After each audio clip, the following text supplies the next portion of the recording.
அன்பு சொந்தங்களே, கரூரில் தாவேகா மாநாட்டுக்கு போனதுனால 40க்கும் மேற்பட்டவர்கள் உயிரிழந்திருக்காங்க. இதில் நம்மளுக்கு என்ன வருத்தம்னா, 40 பேர் உயிரிழந்துட்டாங்கிறதுக்கு விட அதில் எத்தனை பேர் நம்மளோட அக்கா, அண்ணன், தங்கச்சி, மாமா, சொந்த பந்தங்கள் மாதிரி இருப்பாங்க. அவங்க குடும்பத்துக்கு இப்போ யார் பதில் சொல்ல போகிறாங்க? அரசியல் என்பது மக்கள் சேவைக்காக இருக்கிற ஒரு பிளாட்ஃபார்ம்.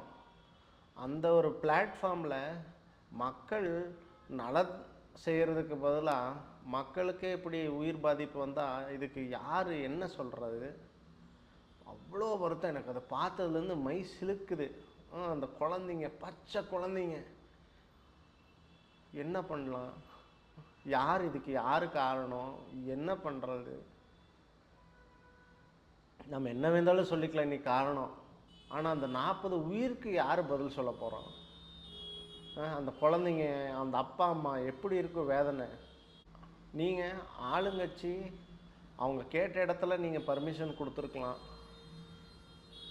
நீங்கள் அந்த இடத்துல 3 மாநாடு போட்டு நடத்துகிறீங்க. அதே இடத்துல ஐயா எடப்பாடியார் கேட்டப்போ நீங்கள் கொடுக்கல பர்மிஷன். இப்போ திரு டிவிகேயில் விஜய் அவர்கள் கேட்டப்போ நீங்கள் கொடுக்கல. கொடுத்துருந்தா இந்த பிரச்சனை வந்திருக்காது. கூட்டத்தை சரியாக நீங்கள் மேனேஜ் பண்ணல. இப்படி நம்ம இப்போ எது சொல்லலாம். ஆனால் அந்த ஃபேமிலிக்கு என்ன சொல்ல போகிறோம்? அந்த சில பேரெல்லாம் பண்ணுறத பார்த்து நம்ம அவ்வளோ வருத்தம்.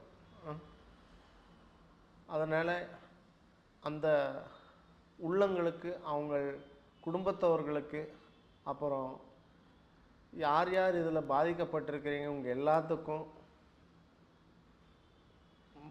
என்ன சொல்கிறதே தெரில. அவ்வளோ வருத்தம். நம்ம என்ன சொன்னாலும் அது பத்தாது.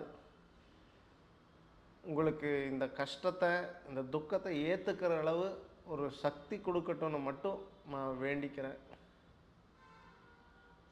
நன்றி.